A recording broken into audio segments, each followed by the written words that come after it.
Hello, tonight we're broadcasting the UK premiere of Laurie Anderson's Songs and Stories from Moby Dick, a multimedia music theatre adaptation of Herman Melville's epic 19th century novel about the hunt for a great white whale. Being a Laurie Anderson production, it's a safe bet that this performance will make fairly free with the text, since Anderson is far more famous for her own highly idiosyncratic, electronically enhanced stories and songs than she is for rummaging through the canon for inspiration.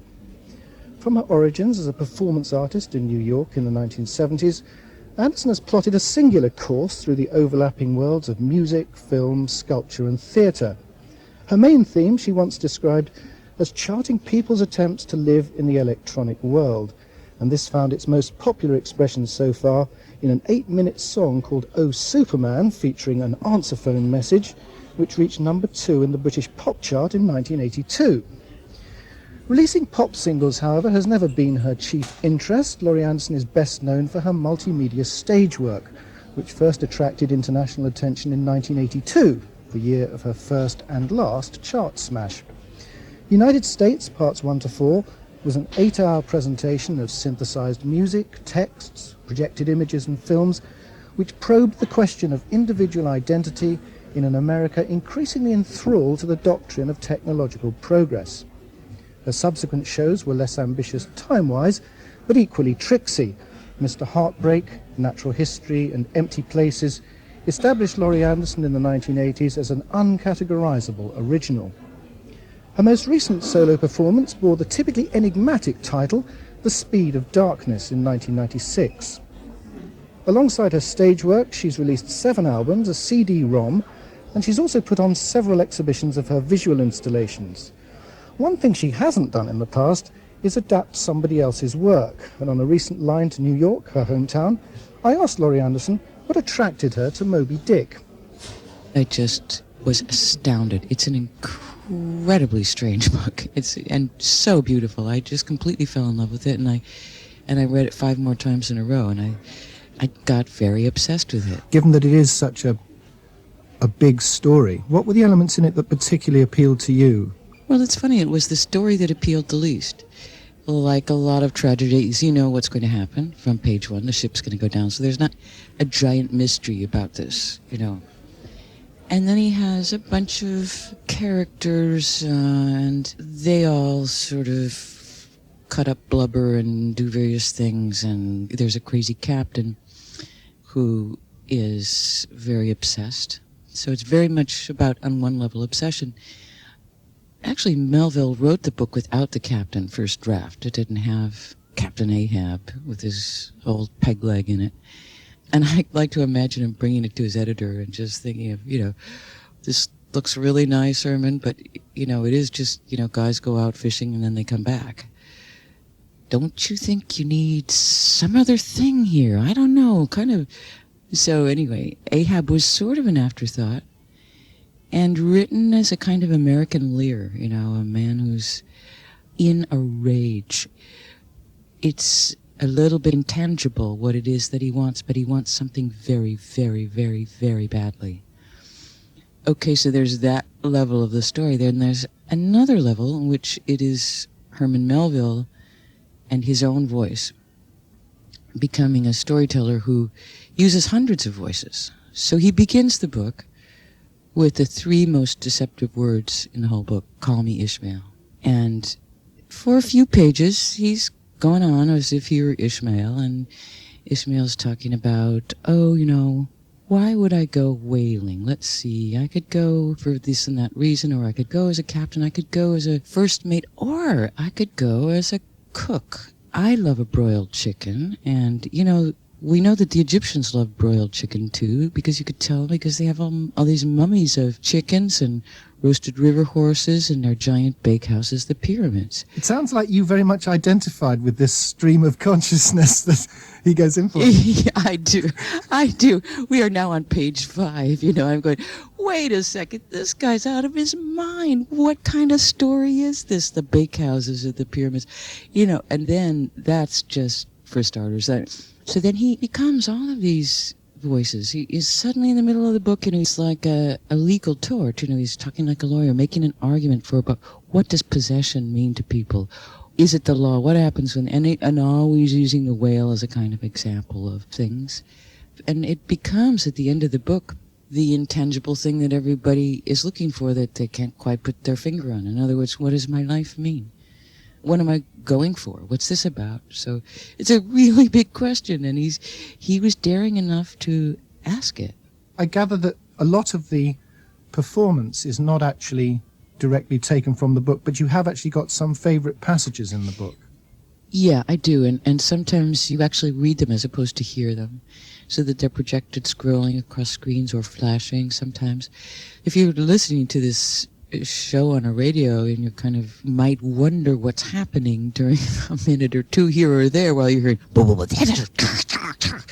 what's happening generally in those is that some of Melville's text is being projected, because sometimes, you know, when you're reading something, you understand it very differently than if you hear it, you know, when it just goes like that. So I would suggest for listeners that they, you know, get an old copy of Moby Dick and open it to a random page during those spots without language in it.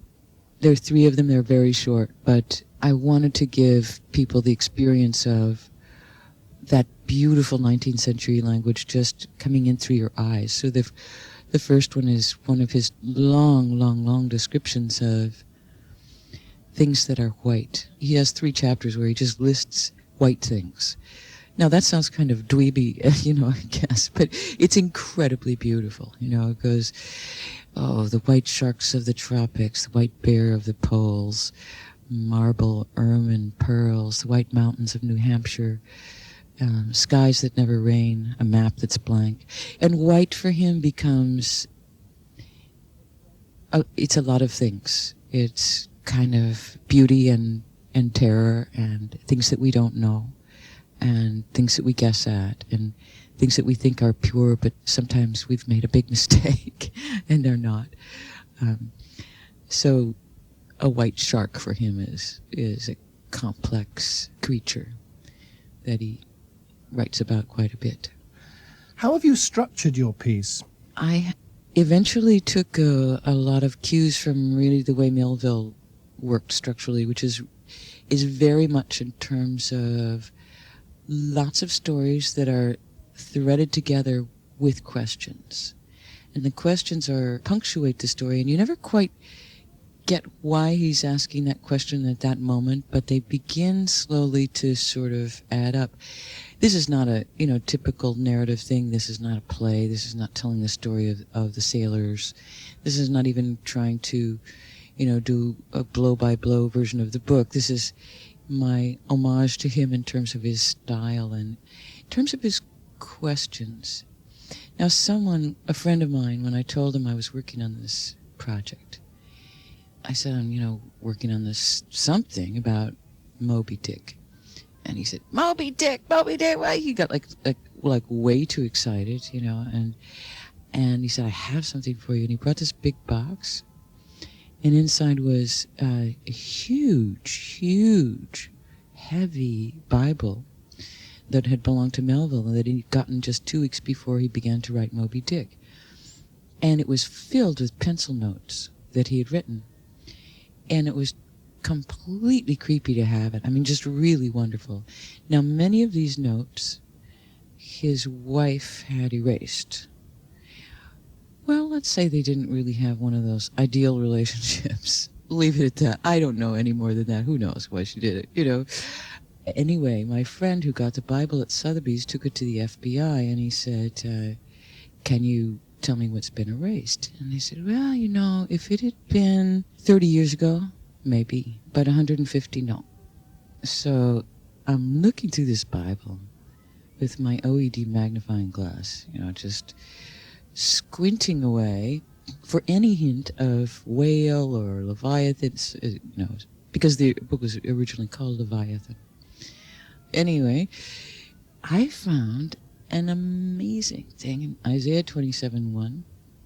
And in that day the Lord with his strong sword shall smote Leviathan, that crooked serpent, that piercing serpent, and he shall slay the dragon that is in the sea. And my hair stood on end, and I went, oh my God, the whale is the snake, and the ocean is his garden. And that's where he's working this out of what good and evil means.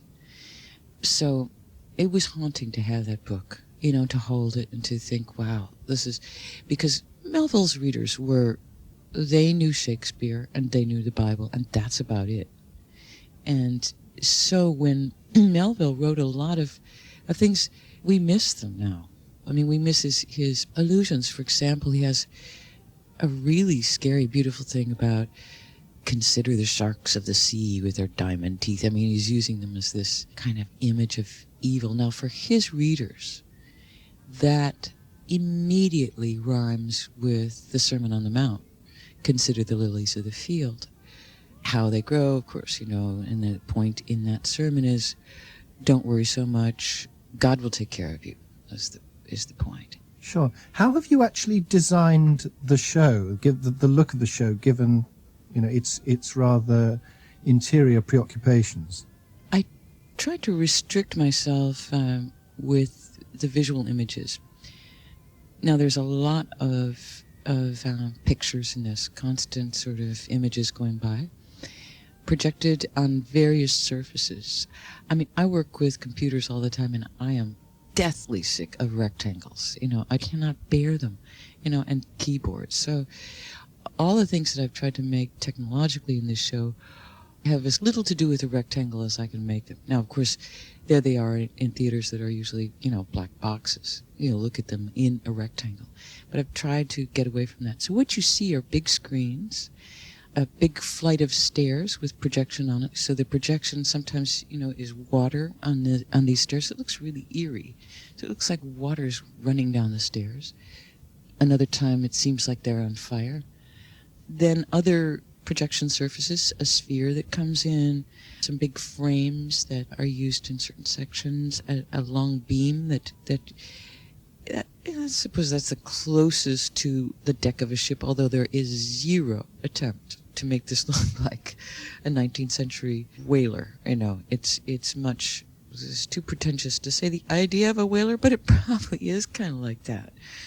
Any sign of a great white? Well, I play the whale, as well as Pip, the cabin boy, and as well as someone called the Reader. Anyone else on stage with you? Yes, there are 4 actors, and who also sing, and there is a bass player, and I guess once in a while maybe I shouldn't say whether there's a sighting or not. I mean, I drew the whale in my computer, and I made him very mushy, sort of, I don't know, mushy looking.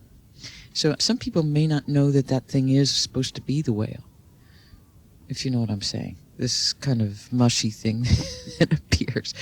And it maybe doesn't matter one whit whether it does or it doesn't. They only saw Moby Dick at the very last instant of the book, and then it killed him, except for one. How about the music? How much did the thematic material generate the ideas for the musical components? Well, the music is sometimes very rhythmic, sometimes very atmospheric. Well, in one, I built a kind of audio ghost ship. So it's all these kind of big creaks and kind of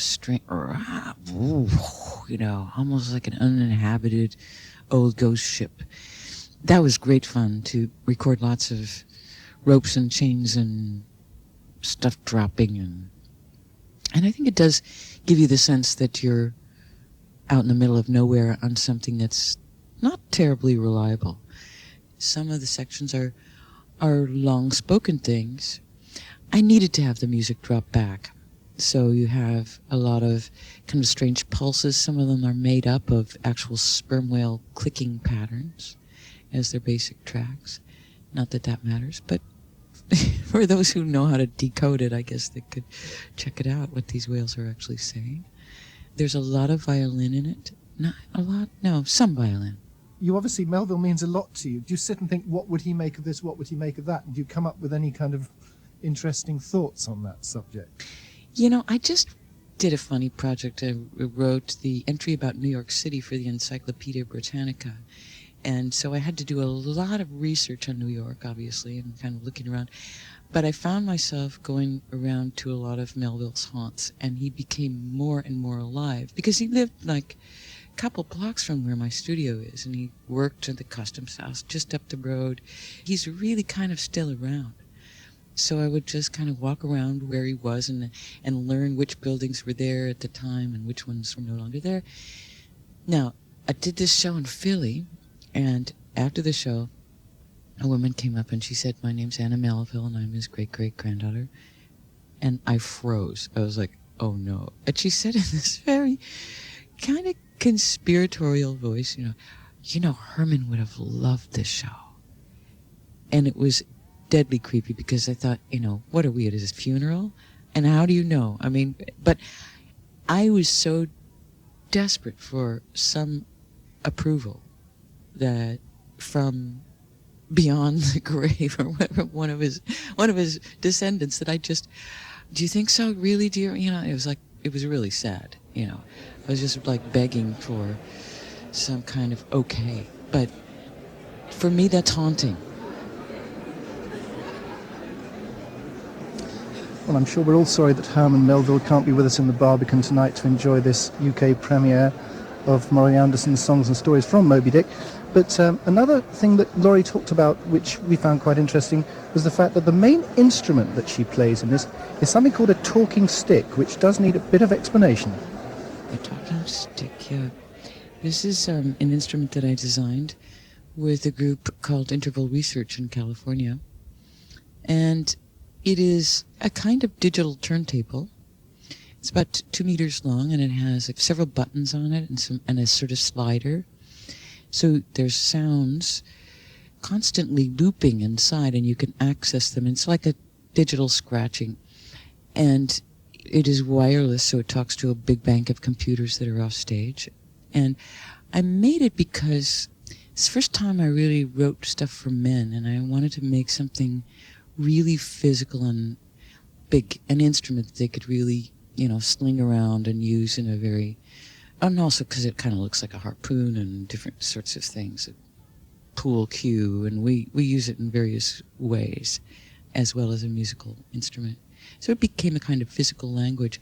Now my interest in that comes back to computers that I find pretty tyrannical and getting more so, is that my interest in working with technology is making instruments and things that are very physical, as opposed to sitting at a keyboard. It's the same reason that, I find watching people on a stage play keyboards incredibly boring. It's like watching somebody iron. They're just standing there doing, trying to bob their head in time to things. So that, let's jump around. I mean, this is a story about a lot of physical activity. It's not just a mental landscape as much as I find that very beautiful in Melville. It's also very, very active. So that's why I made the stick. And it's great fun to play. Thank you.